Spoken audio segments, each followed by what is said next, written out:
Este video graba una parte de mi vida interesante, controvertida, polémica, que es mi actividad profesional. Que duró muy poco, por cierto. No duró más de 9, 10 años. Mi actividad como ingeniero forestal específicamente. Bueno, yo llegué a Barquisimeto y de allí seguí a Caracas, dejé a mi señora en Barquisimeto y seguí a Caracas porque el único mercado posible para un ingeniero forestal en esa época, estoy hablando del año 1953-54, pues era un mercado que no existía. Al fin y al cabo, no había ningún proceso en Venezuela que se relacionara con los bosques que ameritara un ingeniero forestal. En el único sitio donde era posible, sin mucha preparación de ingeniero ni muchas cosas, era en la Dirección Forestal del Ministerio de Agricultura y Cría, que al fin y al cabo se llamaba así, pues. Entonces, naturalmente, uno podía tocar la puerta ahí y ver si era posible. Y así como yo pensé, pensaron todos mis colegas, compañeros que nos habíamos graduado, y logramos al fin y al cabo, después de mucha angustia y de muchas humillaciones, logramos que se nos nombrara como personal del Ministerio de Agricultura y Cría en esa dirección. Bueno, mis colegas, al fin y al cabo, quizás compadrinos, no sé, yo no tenía ninguno. Consiguieron ser jefes de división, jefes de departamento, jefes de servicio. A mí me dejaron como ingeniero utility. Es decir, si alguien tumbaba unas cañabravas en Higuerote y estaban las cañabravas en zona protectora, para allá me mandaban a mí para que viera a ver cuál era el desastre que había habido. Igual me mandaban que para el Tamacuro, que estaban unos, bueno, en fin, a mí me tenían así, para arriba y para abajo. Y bueno, yo cuando ya me metí en el ministerio y ya tenía como unos 2 meses allí, pues la primera decisión que tomé seria fue comprarme un carrito. Comprarme un carro porque necesitaba un carro. Y en efecto, con un compañero, un colega llamado Julio Villarroel, nos fuimos por un evento de carro que quedaba en Puente Hierro. Y yo llegué y le dije al gerente, que se llamaba Bonilla, y yo, señor gerente, yo vengo a comprar un carro. Me dijo, muy bien, allí tienen los carros, escojan. Muy bien. Y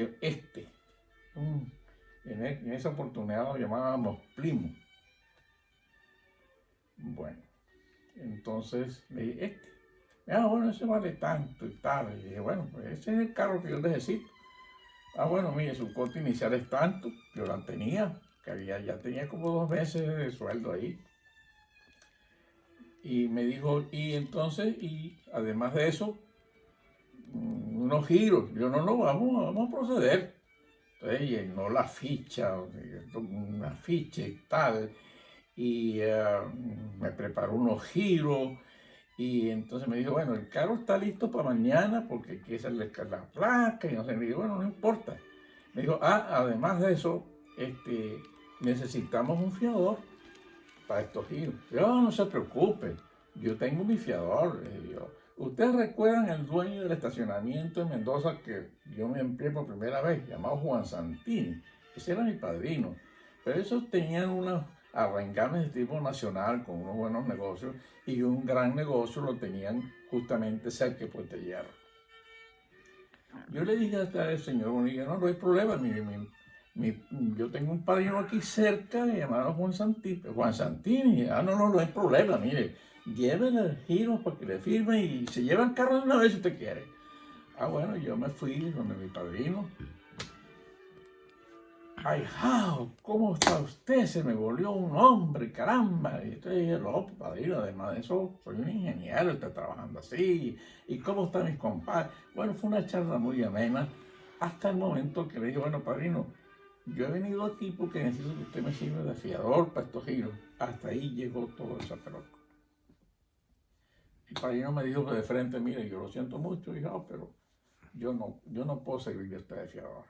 Bueno, con la palizada en el suelo, salí de allí, llegué donde el gerente, y le dije, señor gerente, lo siento mucho, pero me pasó esto, y le eché el cuento. Caramba, joven, lo siento mucho, ¿no? Entonces no fui. Al otro día, y esto es importante, al otro día, como a las 10 de la mañana, llega un señor, el ingeniero Raúl Cabrita, ya soy yo. Mire, me manda el señor Bonilla con esto, que le firme estos giros, que usted no tiene necesidad de ningún vigilador, porque un hombre como usted no puede quedarle mal. Aquí están las llaves del carro, que pase por él. Y así es cuando yo me puse mi primer carrito. Y claro, antes del vencimiento del giro ya yo estaba pagando mi giro porque tenía que hacer honor a mi compromiso. Mi gran lección financiera la había llevado ya por primera vez. Bueno, con mi carrito fui. Entonces me traje, la mujer me la traje para una pensión en Caracas. Duré allí como 2 meses. Y luego me fui para un apartamento en Santa Mónica, en un edificio llamado El Dante, y allí, en ese edificio, fue donde vinieron los muchachos, nacieron los muchachos, y por supuesto, agregué a mi inmobiliario, agregué 2 cestas de mimbres donde iba a cargar cada uno. Bien, así duró mi trabajo y mis cosas, hasta que un día me llama el director y me dice, mire, ingeniero, el ministerio se va a reestructurar en unas zonas. Nosotros lo hemos nombrado a usted jefe de servicio forestal en la zona 7 del Ministerio de Agricultura, que va a funcionar en El Pinar, en Caracas. Bueno, perfecto. Y en efecto, entonces yo me fui y me encontré con un jefe de zona muy honorable, el doctor Osuna. Me encontré con los jefes de servicio agrícola, Silvio Alejandro Romero. Me encontré con el servicio de ganadería, la primera mujer médica veterinaria, la doctora María Salón. Y todos me recibieron, caramba, con una gran colaboración. Al fin y al cabo yo era un ingeniero imberbe, ¿no? Y las cosas está ocurriendo hasta que un día me llama el doctor Osuna y me dice, mire, ingeniero, lo estoy llamando porque tenemos una orden del ministro de Agricultura de que la zona se encargue de corregir un cerro que se está cayendo, y es necesario estabilizarlo. El problema es que ese cerro no es cualquier cerro. Ese cerro nada menos que está encima del patio donde juegan las hijas del general Pérez Jiménez. Estoy hablando nada menos que el dictador Pérez Jiménez. Ustedes comprenderán cómo me pondría yo. Jamás me había enfrentado a una cosa de esas. Pero el doctor Osuna me dijo que contaba con la colaboración de toda la zona porque sabían lo delicado del problema. En verdad me fui, y por esas cosas del destino, la organización Prado del Este estaba siendo corregido por los taludes, los estaba corrigiendo o los estaba estabilizando un ingeniero de un apellido Rompedriqui. Y ese había inaugurado una forma de estabilizar el talud que eran enfaginados a curvas de nivel. Yo me aprendí aquello. Y entonces me enfrenté a aquello, y bueno, por primera vez, con mis botas puestas, agarré una manguera, tracé mis curvas de nivel, me pusieron como 10 obreros y un perito ahí, de ayudante. Construí entonces mis terrazas, mis zanjas de drenaje, en fin, yo estabilicé el cerro. Aquello que además de estabilizado, que es muy bonito porque yo le sembré matas ornamentales y todas esas cosas. Total, había salido de mi primer problema, que no era forestal. Realmente eso era un problema de estabilización de taludes que me serviría después de muchos años para redondearme mi arepa. Bueno, allí duré varios meses cuando un día llegó un oficio donde se me traslada a Maracaibo. Bueno, me llegué a Maracaibo con el mismo rango y aquí empecé, me llevé mi familia para Maracaibo, en la organización La Limpia, me acuerdo yo, alquilé una casita. Bueno, un día me llama el jefe de zona otra vez, pero ya no el doctor Osorno, sino el jefe de zona del Zulia, de apellido de Lima, un ingeniero, un veterinario, muy buena persona, y me dice, mira cabrita, de la gobernación van a decir que tenemos un problemón porque los montes de Oca se están incendiando. Entonces me dice que yo tengo que ponerme al frente de ver cómo íbamos a resolver aquel problema. Entonces, bueno, asistí a una reunión convocada por la gobernación para ver cómo íbamos a enfocar el problemón que se estaba derivando del incendio de los montes de Oca en el sur. Bueno, ahí conocí yo al secretario de Gobernación, el doctor Villamil, y las reuniones fueron interesantes hasta que un día, ya pasado como 2 días de deliberaciones, el doctor Villamil me emplaza. Dice, bueno, ingeniero, usted es el competente para que nos diga qué debemos hacer. De antemano le decimos que toda la gobernación y todos los recursos del Estado van a estar a su servicio porque eso hay que pararlo. Ese incendio se está convirtiendo en un gran problema del ecosistema. Y yo, quizás con una mentalidad tipo Julio Verne, le dije, bueno, lo que pasa es que estos montes tienen una tremenda inaccesibilidad. Nosotros no podemos mandar cuadrillas de obreros a extinguir aquello, primero por la magnitud del incendio y segundo la accesibilidad, es imposible llegar hasta allá. Y entonces, ¿qué hacemos? Yo, bueno, a mí lo que se me ocurre es una tremenda línea que va de aquí hasta aquí y esa línea la bombardeamos con bombas de demolición de tal manera de construir allí un cortafuegos. Bueno, esa idea se sometió a consideración de la base aérea y aprobaron el plan del bombardeo de aquella línea. Bueno, y se estableció entonces hasta la hora exacta donde iba a ocurrir aquello para alertar a la población y todas esas cosas. Bueno, ustedes comprenderán cómo estaba yo. Ya no tenía uñas, comiéndome las uñas, viendo aquella cosa como loca, ¿no? De un bombardeo para con... Bueno, pero eso es lo que había yo planteado, pues. Y eso es lo que me viene aceptado. Bueno, ya faltando como unas 6 horas para que se llevara a cabo el plan, San Isidro Labrador mandó un tremendo aguacero y se acabó el incendio.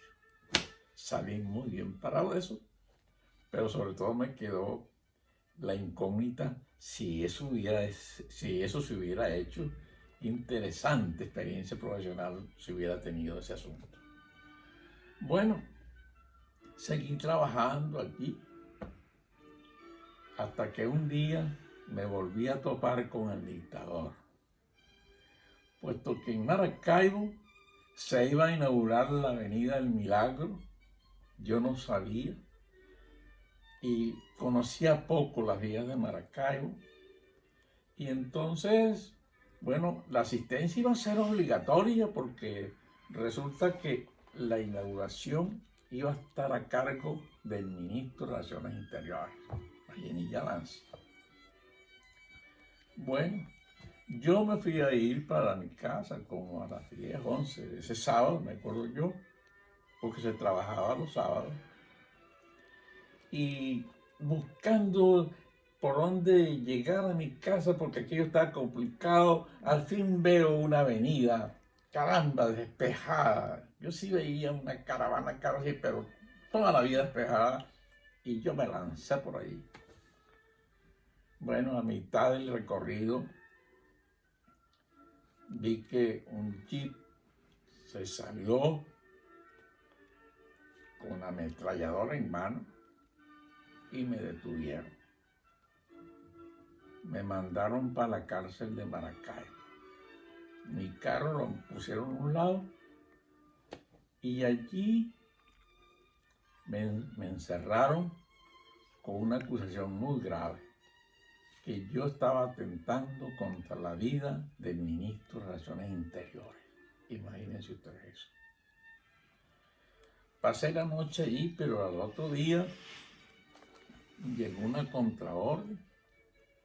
Resulta que cuando a mí me detuvieron por el retrovisor, el doctor Villamil, secretario de la Gobernación, que iba en la caravana, vio todo lo que estaba pasando.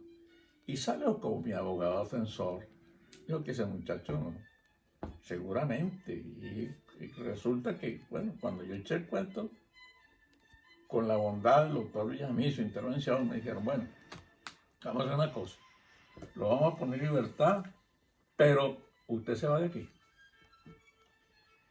Y sin decirme para dónde, cuando ocurrió yo estaba metido en un avión y me mandaron rumbo a Maturín. Allá llegué a Maturín con lo que cargaba puesto, sin dinero, sin saber qué iba a hacer. Y cuando estaba, me acuerdo yo sentado en un banquito viendo a ver a dónde incluso iba yo a dormir, oigo una voz que me dice, ¡Cabrita! Y cuando vi era mi gran amigo Rodolfo Soler Patiño, ingeniero forestal que trabajaba en la zona. Y ya el jefe de zona había recibido el parte de que para allá iba un ingeniero que iba a ocupar la misma posición. Bueno, esa noche dormí en una casa soltera, en una camita, y al otro día me fui al ministerio. Logré bañarme, logré comprar unos pantaloncitos y una cosa de esa y tal. Yo, como me fui sin maleta y sin nada. Bueno, y allí empecé entonces a trabajar en la zona del ministerio allá en Maturín. Y duré allí como 6 meses. Y como a los 6 meses, este Quitaquín se rebeló contra la autoridad de la zona y se vino para Caracas. Es decir, había dicho hasta aquí llego. Me vine a Caracas y entonces, claro, después de unas conversaciones con el director y tal, me castigaron,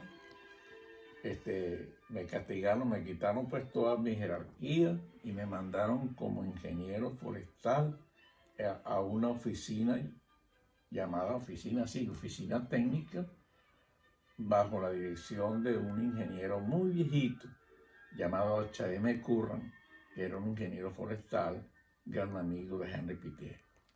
Todo lo que aquí después pasó se lo contaré poco a poco. Muchas gracias.